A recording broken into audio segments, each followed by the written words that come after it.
our common reading author today.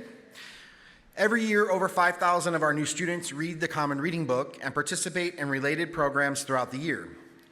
Some notable programs include an art exhibit at the Frost Art Museum, an essay contest in which first-year students can submit their common reading essays for a chance to win money, and of course, the Common Reading Author Visit, which you're here for today. It's my pleasure today to introduce Michael Sayman, author of this year's Common Reading Book, App Kid: How a Child of Immigrants Grabbed a Piece of the American Dream.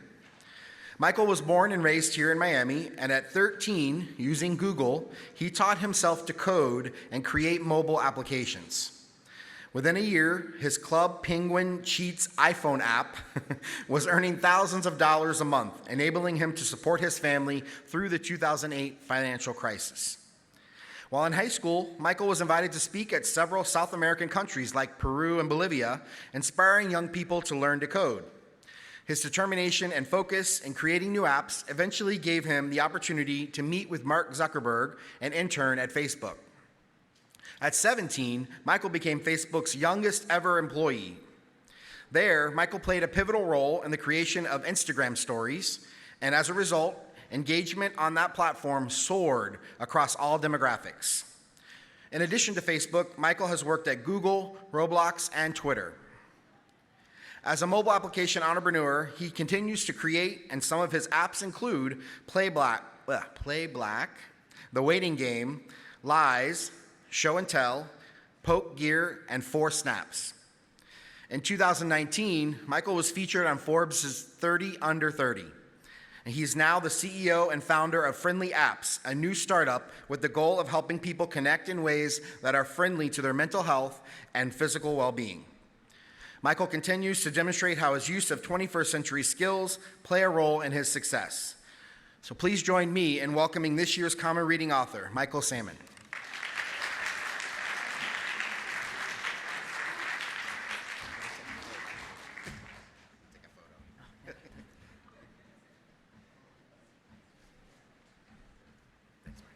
Thank you so much.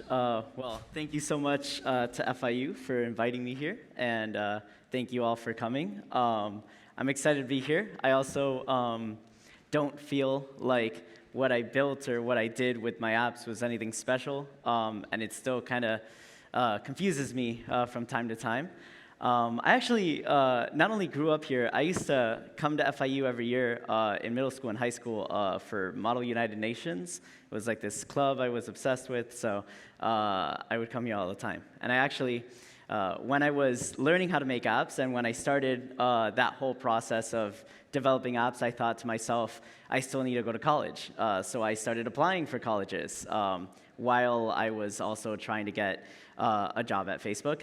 And in the backup plan to not getting the job at Facebook, I applied to FIU, and I actually got in, and I was going to go to FIU. So FIU was actually going to be the school I was going to be in. And on top of that, oddly enough, I didn't realize this, but I guess I really do have a strong connection to the school. My sister is actually currently studying in FIU, so there's also that. So I have a lot of connection with FIU for some reason. I didn't notice I did, but I do. And on top of that, I guess, outside of just the school side of things, my entire career, I guess, has been based off of what I learned here in Miami. From my classmates, from the way I interacted with people here. That kind of like led me to a lot of what I learned and what I ended up doing in Silicon Valley.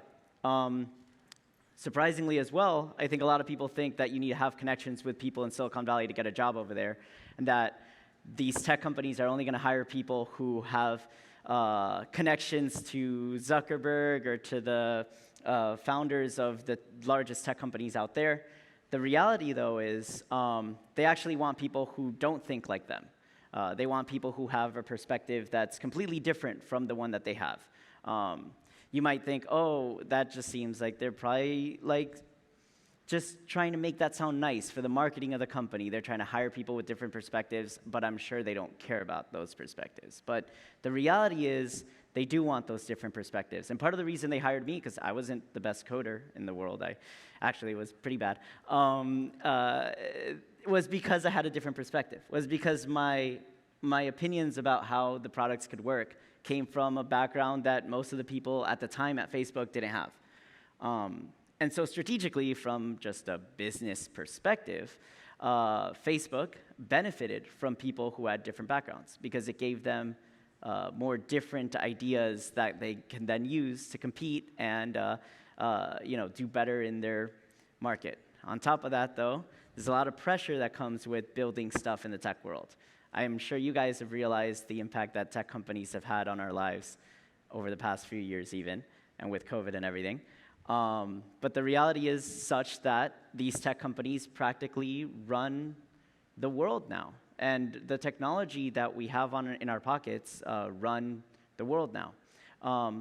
Unfortunately, I think a lot of this stuff went a little too fast in some ways, and we ended up with a lot of products that harm, I think, our mental health, our physical health, in many ways. I'm sure we've all experienced or seen people or seen ourselves look through how many views we got on our story, who viewed it, did they like it, or did they just view it? If they viewed it, did they view it today? Did they view which one did they skip? Or, whatever, we're all thinking that kind of stuff. I'm sure a lot of you have heard of the app called Facetune. That's, one of these apps that nobody likes to say they have, but a lot of us have it on our phones. We don't talk about having that app on our phone, though.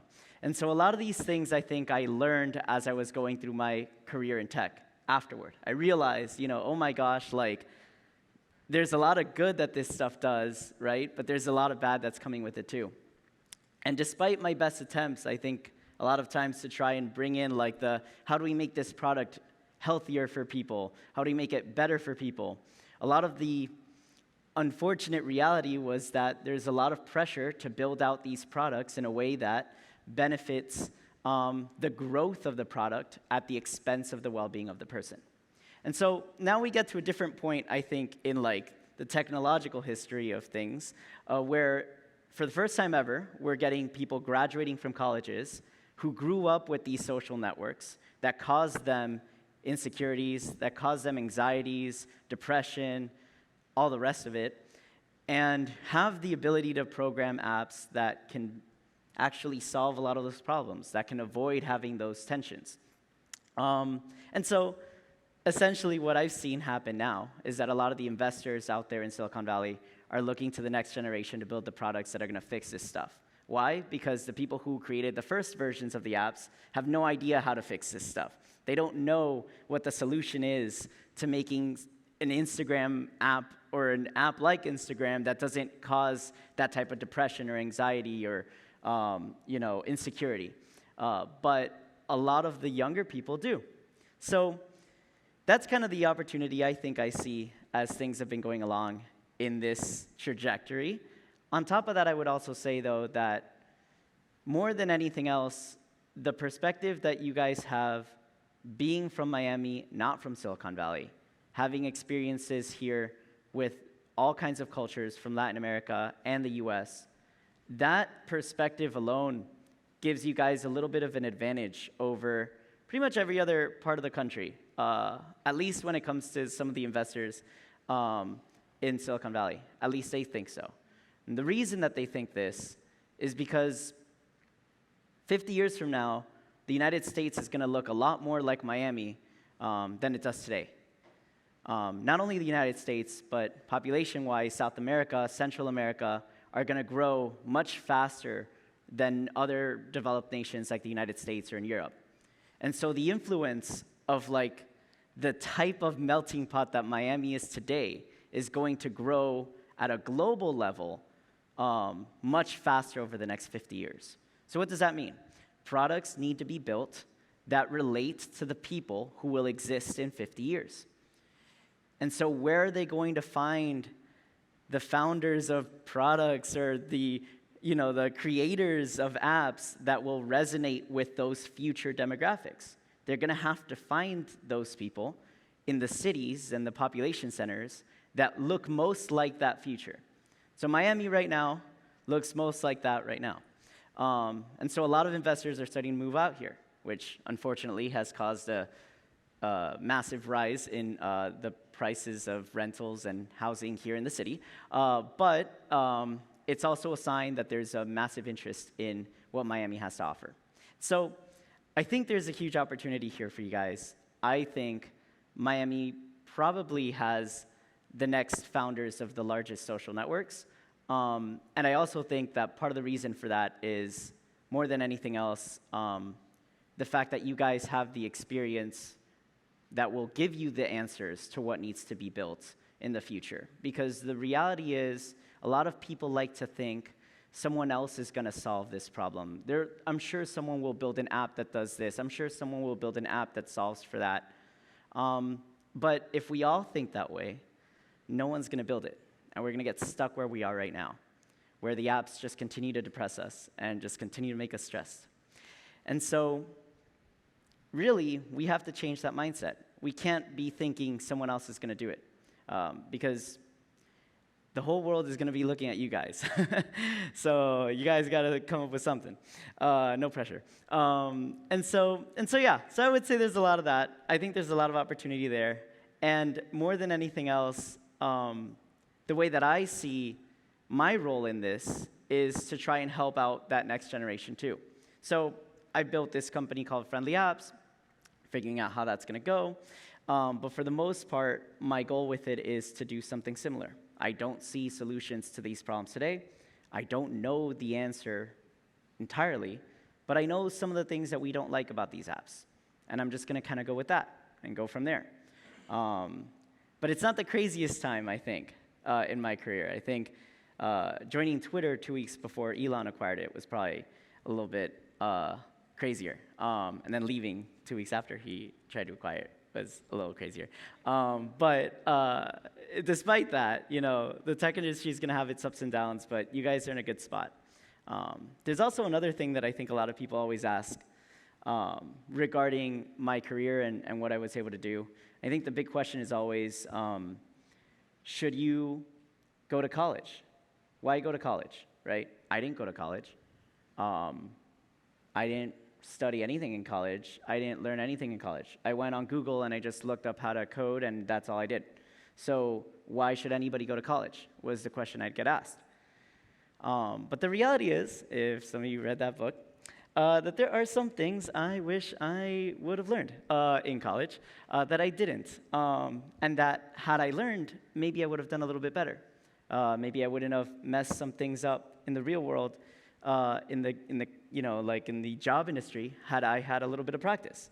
Had I been surrounded by other people my age who could also fail alongside me, and we could kind of learn from each other the mistakes that we need to learn to prepare ourselves. So I think there's a lot of excitement and interest and talk about how, oh, we don't need college, we don't need this, we don't need that. But to be honest, I think there's a tremendous value in it. I myself, if I were to go back in time, probably would have taken a college course while I was doing the internship at Facebook instead. And I think more than anything, you can learn a lot of this stuff. You can Google stuff online. You can learn how to code online, for sure. There's a million classes online to do it as well. But a lot of what you get from being in a college, more than anything else, I think, is other people around your age in a similar life stage as you, trying to learn things just like you are, and that group setting where you can do that, that itself is going to give you the upper hand when it comes to these tech companies. I myself struggled a little bit in that department when I was at some of these companies, but that is, I guess, the trade-off of what I ended up doing.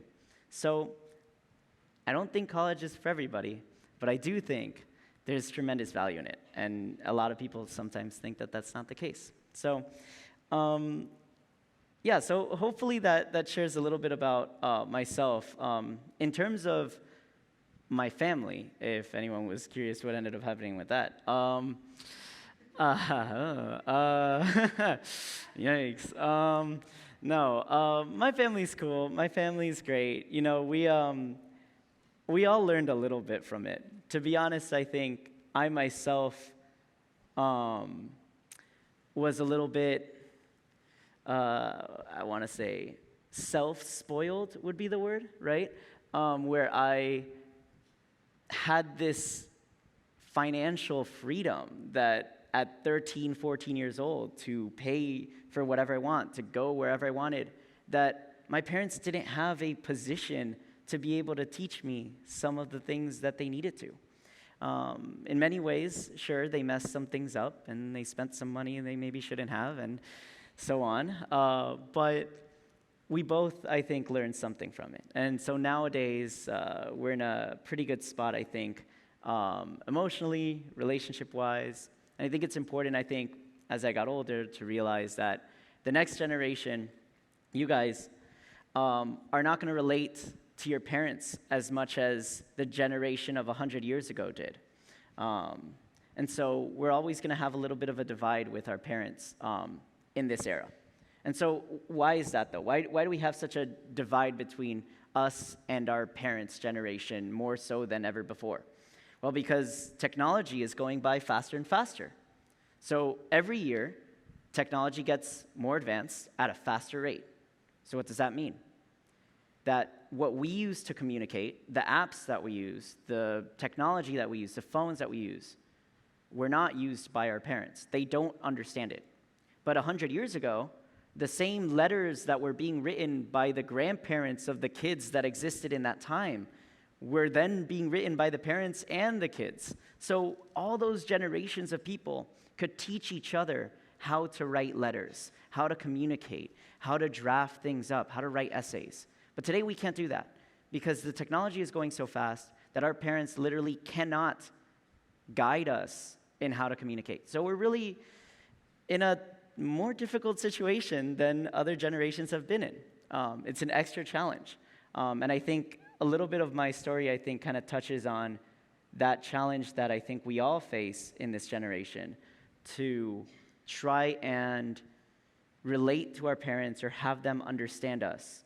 And I think they also feel a little bit of that pain in trying to understand us too. They don't, right? So I think that's one of the other challenges that we have in our generation, and I think it'll be up to us to figure out how we can solve that through creating different products. But that's kind of the state of the world, and I think that at least shares a little bit about how my family ended up kind of resolving and understanding the problems that we had to go through.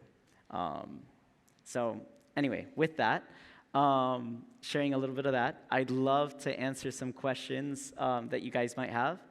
Honestly, anything. I'm open book, like, no pun, actually, full pun intended. So yeah, go ahead if anyone has any questions.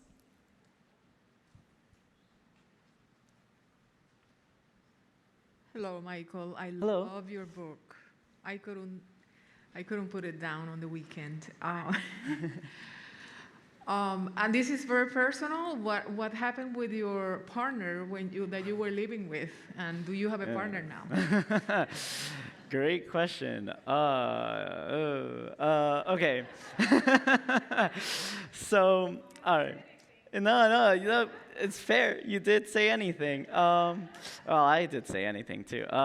So what ended up happening with him? No. I'll tell you very easily. Essentially, we both realized at a certain point that we were together because we were excited about the idea of being with somebody rather than wanting to be with each other. The biggest reason that we realized this was because we were trying to find ways to spend time together doing things only one of us liked.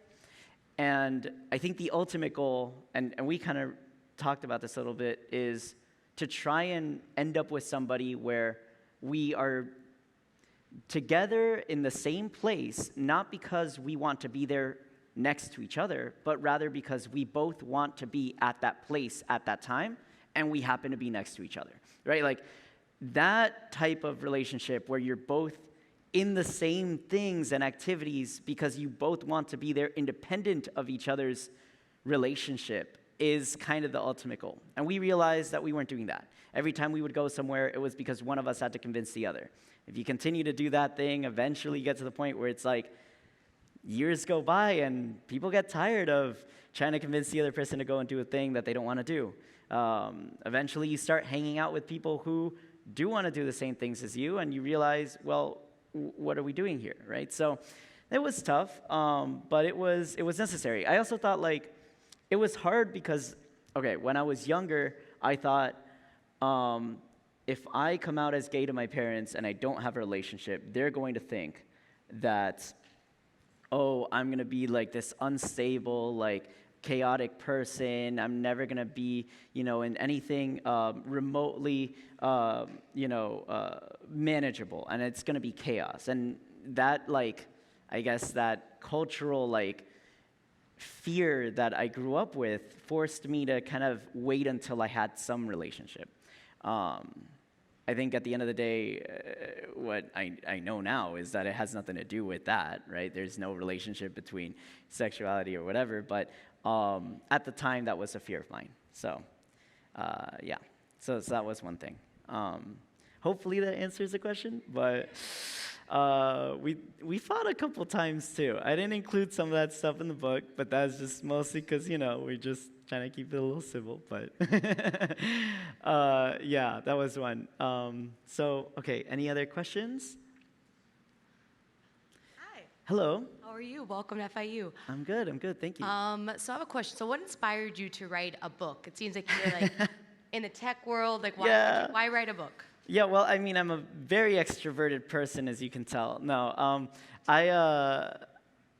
I didn't actually think. Thank you for the question, by the way. I didn't actually think that I should write a book. I never thought that my life was something that I should even write something about, because I was like, this just seems like kind of a weird story. I don't know if people are gonna relate to it or not. And at the same time, I was like, people who write books are like fancy and stuff. Like I don't know. So I actually ended up doing it because a couple of my former coworkers who worked with me on Instagram stories and all the projects that we were building at that time came to me years later and were like, hey, like you should write a book about all these experiences.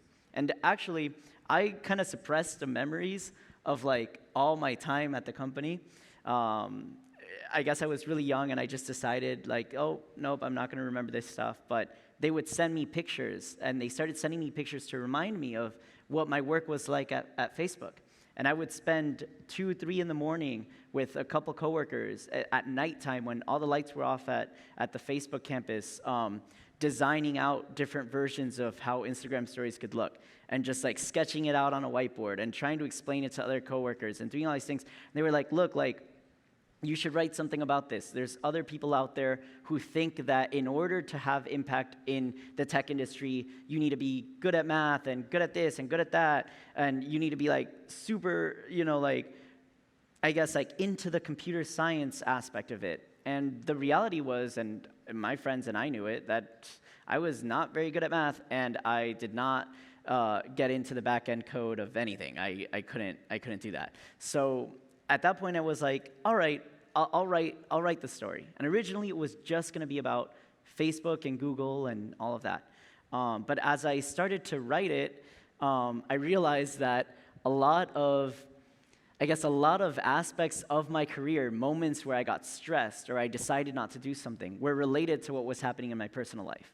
And then at that point, I realized, okay, like, I can either try and just cover up all the personal life stuff and just tell a story about how all this is so great and whatever, or I could maybe include that and people might think, okay, this guy's kind of a mess, but they might be like, okay, that's cool. He can still do stuff and be a mess, right? So I was like, all right, well, we're going with the mess book, and so I went with that, and we, it took a while, but did that, and that was good. I think the hardest part, though, was recording the audiobook, because that was 2 weeks of just having to, like, put myself emotionally in the state that I was in the past. And this is after I broke up with my ex, so I had to, like, pretend to, like, anyway, it was, so, like, there's a lot, that was weird, but other than that, that's kind of what led to it. And then, from just talking to a few people in the publishing industry, they ended up kind of picking up the story, signing it off with the publishers, and then just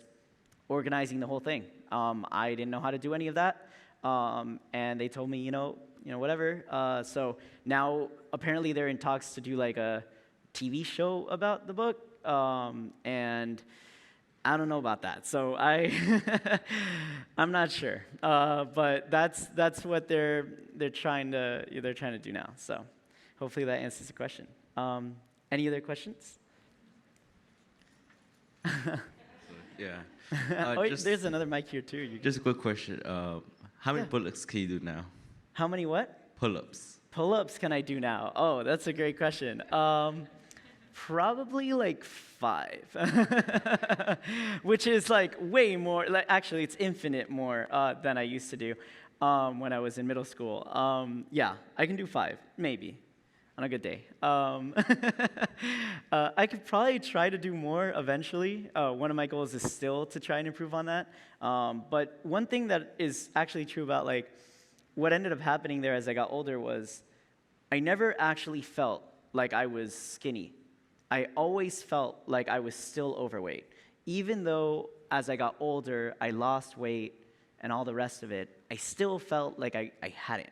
I would look at myself in the mirror and still be disappointed, right? So like, there's a lot of that stuff that's interesting. I didn't think would happen, and people would point it out. They'd be like, what do you mean? You're fine, they would tell me with my weight. And I'd be like, no, I need to lose more weight. I need to lose like 20 pounds. They'd be like, what, 20 pounds where? Like, so like there's things like that I think I can be too hard on myself sometimes. So I got to take it easy. But yeah, 5. I can do 5. Hi. Hello. Don't worry about the pull-ups because I can do like 2, but it's good.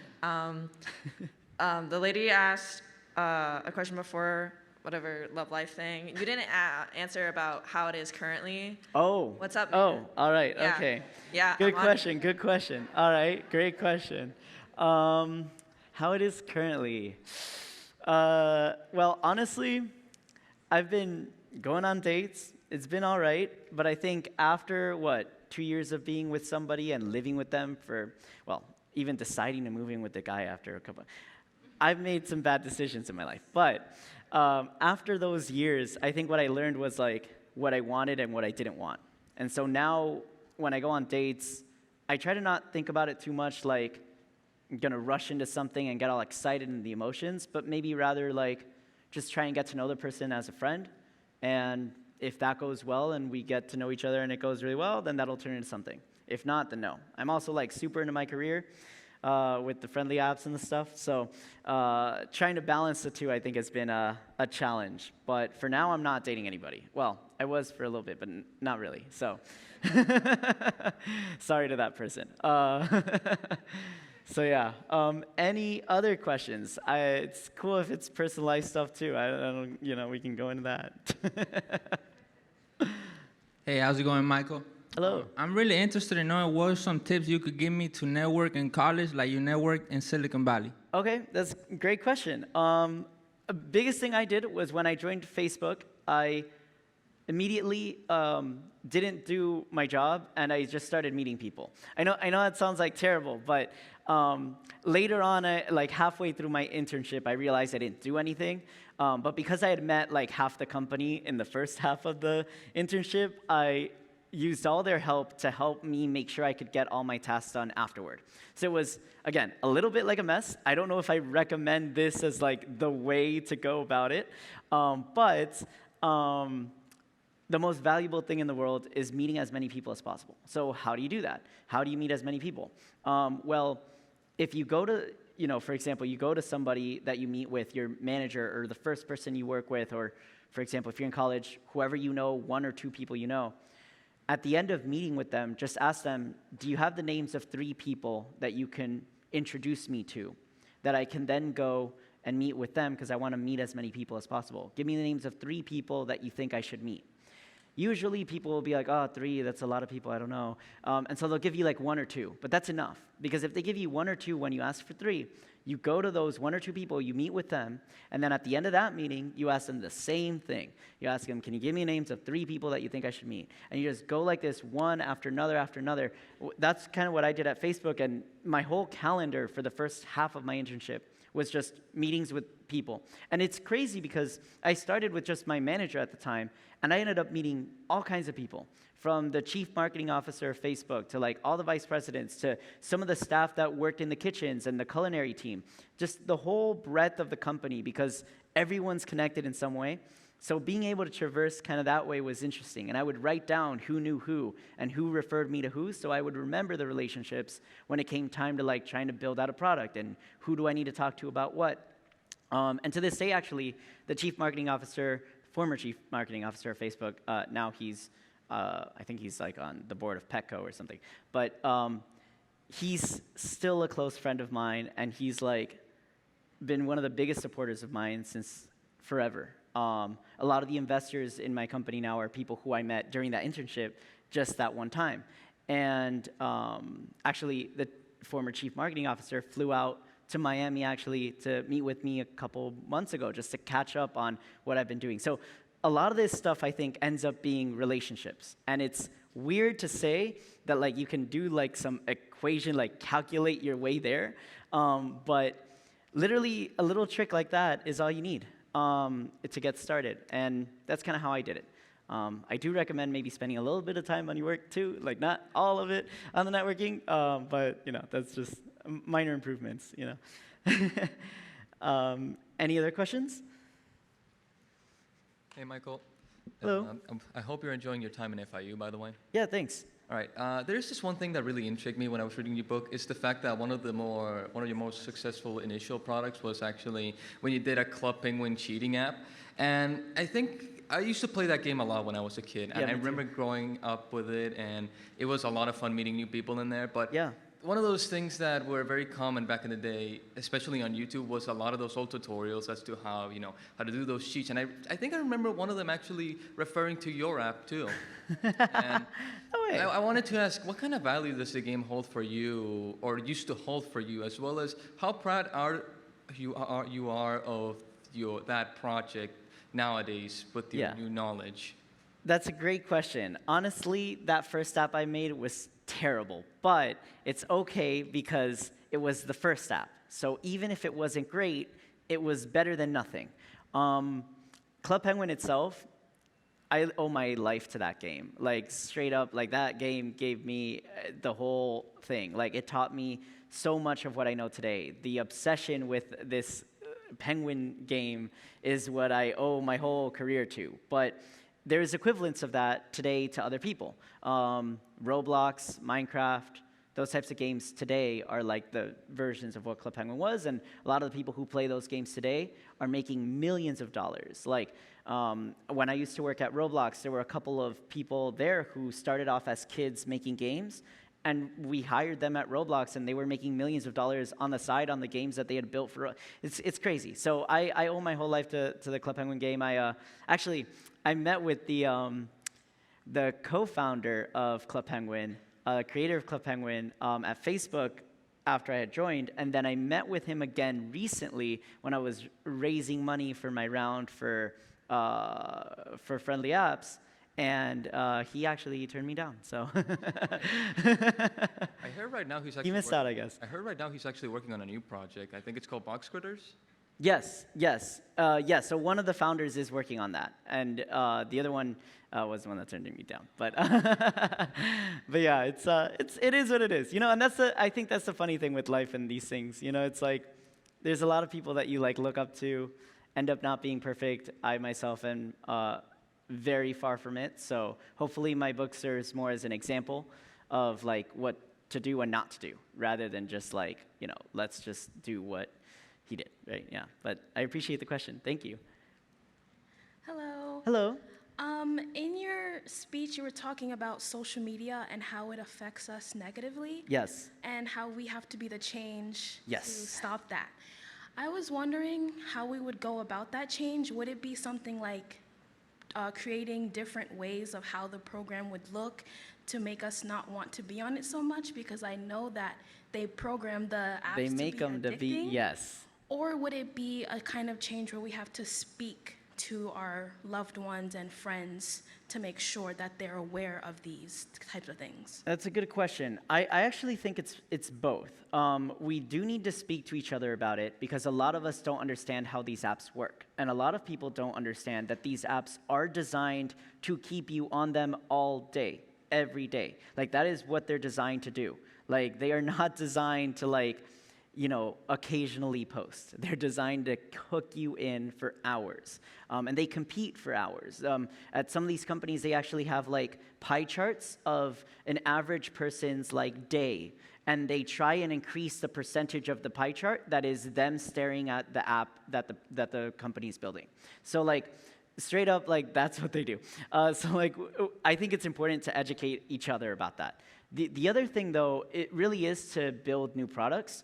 I wouldn't say it's to build products that get people to use the phone less, because what happens is when you're competing against a product that tries to keep your attention and your product is one that tries to make you not use it, everyone's just going to keep using the one that's like just trying to get your attention. So I actually think the antidote to negative and unhealthy addictions is healthy addictions. So trying to find ways to have people using products on their phones that help them maybe exercise or connect in a way that doesn't make them feel self-conscious about how many likes they got. Like, how many likes someone gets on a post. That's insane that we are keeping a score of like how interesting someone's life was. Like, that's just weird. Like, like we can do that with like The Sims, but I don't know about with our real like bodies, right? So I think there's stuff like that that I think we can change, and that if we change those, but we make sure that we don't like pretend they don't exist, but rather like lean into that like reality that we live in with our phones, while also educating people about the dangers of it, we'll be in a better place. So something like that. Yo, Michael. Hello. How you doing? I'm good. Yeah. I just want to say, I read the audio version, and you sound way different than you do, like in person, than in the audio version. Interesting. I don't know what they did. I just wanted to say that. But anyway, I had a question. My dad and a lot of other older people are always saying that Generation Z or millennials are lazy, and I just want your opinion. Do you think that the new generation is lazy? No. If anything, I think the new generation has the toughest challenge that any generation has ever had on this planet. Like, I mean, okay. Anatomically, like, modern humans have existed for what, like 300,000 years. So our bodies have been practically the same for like hundreds of thousands of years. 300 and something years ago, Galileo was like put in prison for life because he claimed that, the earth revolved around the sun. And today, now we have like, everyone has a computer in their pocket that like can access the information of the entire world at light speed. Like, that's like 300 years that happened. And then 200 and something thousand years of people just being the same. Like, it's like, okay, so like if you think about it that way, our bodies are not used to whatever the hell we just did to like the world, and our generation has to put up with the most intense version of that. On top of all of that, nobody older than us understands anything that exists in our technological world because they didn't grow up with it. So now, as a generation, we're alone in learning how to use these products on top of everything else. It's the hardest thing that the generation has to overcome. And frankly, I don't think it's laziness. I think it's kind of like isolation. It's a little bit more that. I think that's kind of the issue. So yeah. And yeah, I guess I don't know what they did with my voice. Hey, Michael. Hello. My name's Rody. I'm a computer science major. Cool. I know some things about programming and coding, but nothing crazy. I'm in college to learn more about it, obviously. My question is, I know you were self-taught, right? And you also did internships and jobs working. Yes. So where do you think you learned more, like through self-teaching yourself or through those internships and like seeing people do things hands-on and things like that? So I actually think, thank you for the question. I actually think I learned more self-taught than in the internships. The reason I think for that is the way to learn how to program that a company wants to hire you is not necessarily to know how to program in its entirety, but rather to know how to look up the answers to what you need when you have a task at hand. Why do I say this? Because programming changes every year. For example, iOS programming for making iPhone apps. The programming language, Swift, gets updated every single year. So like, if you leave your app that you built 2 years ago in a folder somewhere, and then you try to open it 2 years later, it'll come up with a bunch of errors because it'll be like, oh, it doesn't understand what you wrote 2 years ago. The computer programming language is changing every year. So what does that mean? We're gonna have to study every year to learn everything? No, that's impossible. We're not gonna, we would just be spending all day trying to learn the thing, and then by the time we learn it, it'll be outdated and we won't know how to do it. Instead, the skill that you need is to know how to look things up like in a library on the internet. So the faster you can look things up on the internet to find the answers to the questions that you have, the better equipped you are to work at these companies. And the reality is that the movies make it look like it's not like this. The movies make it look like, it's like someone understands everything. They're writing like some alien language, and there's all these windows that pop up all over your screen, and it's just like a confusing headache. But the reality is you go to Google or you go to Facebook and you look at all the desks and the offices there, and what you see is computer monitors with 2 tabs. One section is like the code they're writing, and the other section is like Google search results for like looking up what the code is for the thing that they've been tasked with doing today. So the reality is nobody at Google, nobody at Facebook knows 100% of what they're doing. They're all relying on each other across the internet to help each other know what to code. And for example, for me, when I was starting to build my apps, that's what I did. When I built my first app, the only thing I knew how to do was whatever Google told me to build that first app. And when I wanted to build something different, that had different code, that had different things, I had to just Google that because I didn't know how to do it either. And everything that I know, I've just Googled each question to the point where sometimes I'll Google the same question 10 times because I'll forget what the code was for the thing. And I'll still do it. It's been like 10 years, and I still Google the same question for one part of how to build an iOS app that I just never remember, so I just don't even bother. I think that's the relationship, by the way, for the future of all programming. I don't think that we're going to get to the point where any one of us knows how to program all of it. We are kind of working codependent with the internet on building products, right? So hopefully that answers the question. Any other questions? Hi, Hello. love your book, by the way. Thank you. Do you have any tips for when you're at an internship or a job and you feel like you don't know what you're doing, like you don't belong there, or they're gonna regret hiring you? Well, that's totally normal because I didn't know what the hell I was doing. I would say, okay, biggest tip in that regard is ask people questions that you have. Don't be afraid to ask them the dumb questions, right? Because they'll know you're an intern. But the other thing is tell them what you want out of the internship, literally. So when I was at Facebook, there was a secret rule that was we cannot offer full-time jobs to people who are college age.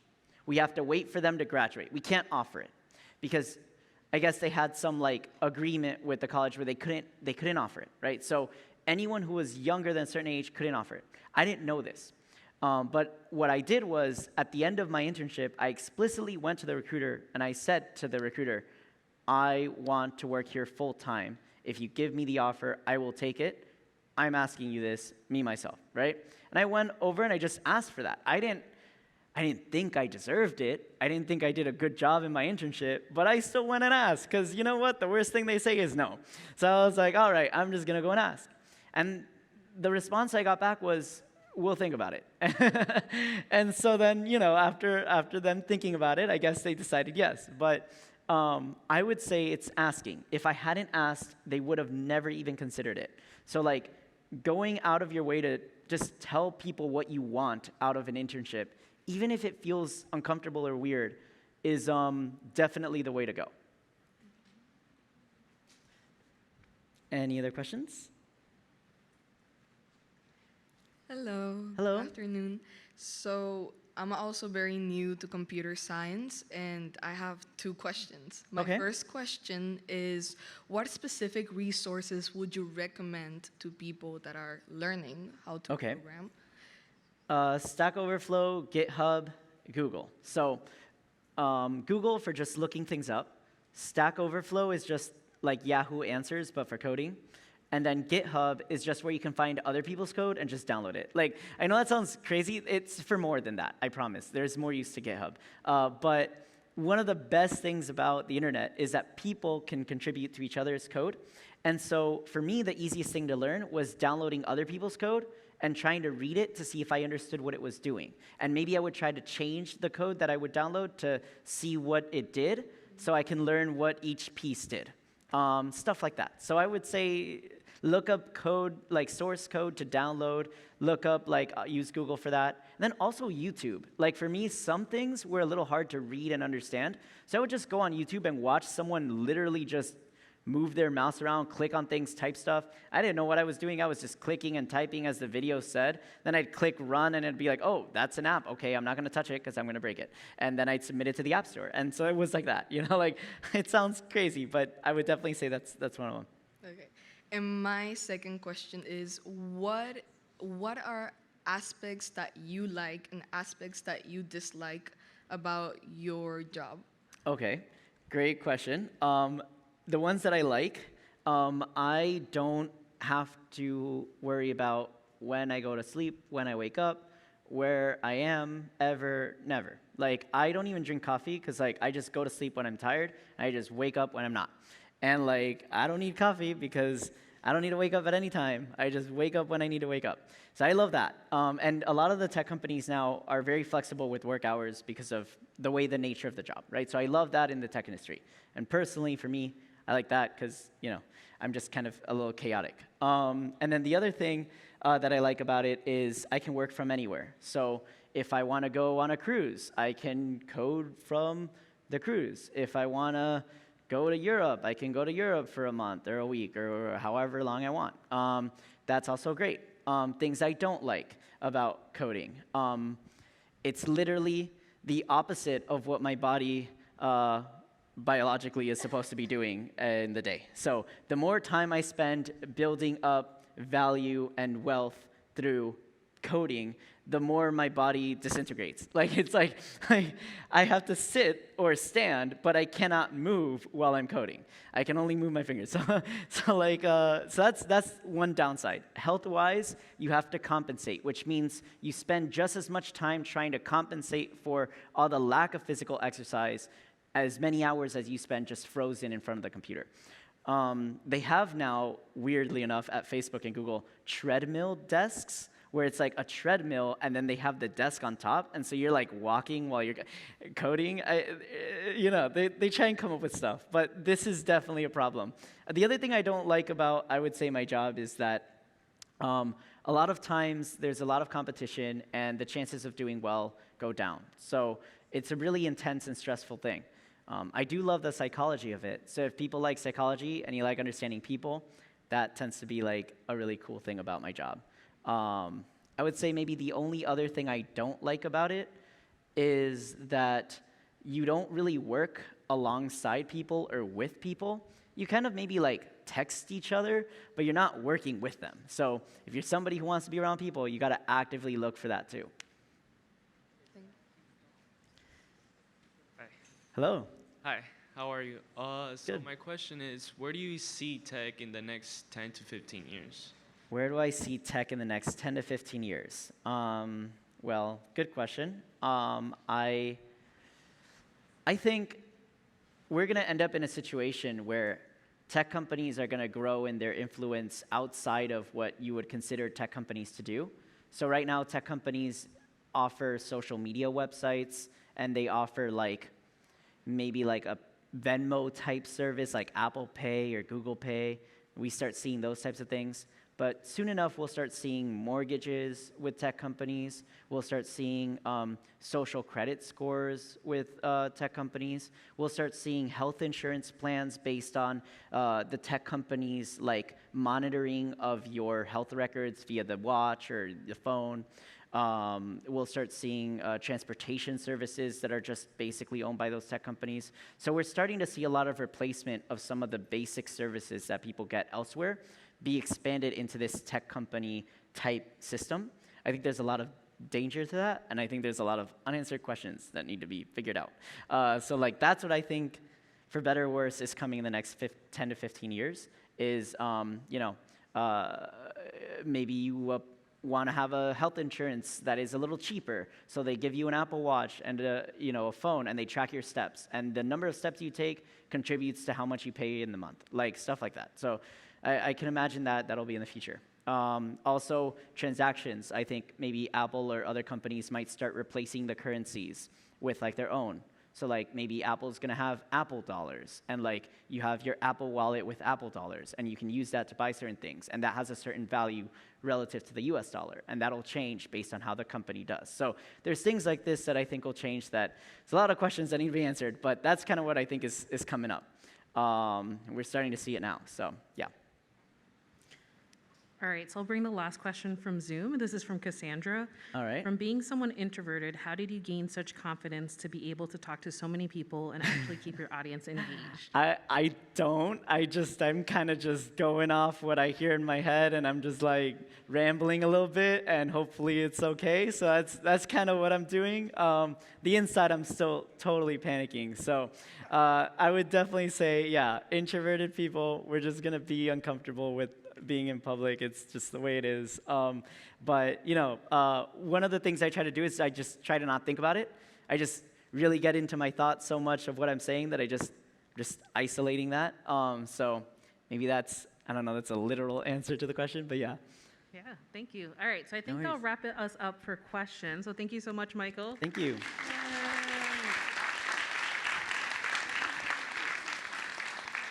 So what we're gonna have Michael do is, so you can exit through that door over there, but we'll go ahead and have him sign books. If you didn't bring your book, we have a couple extra bookmarks that he can sign for you as well.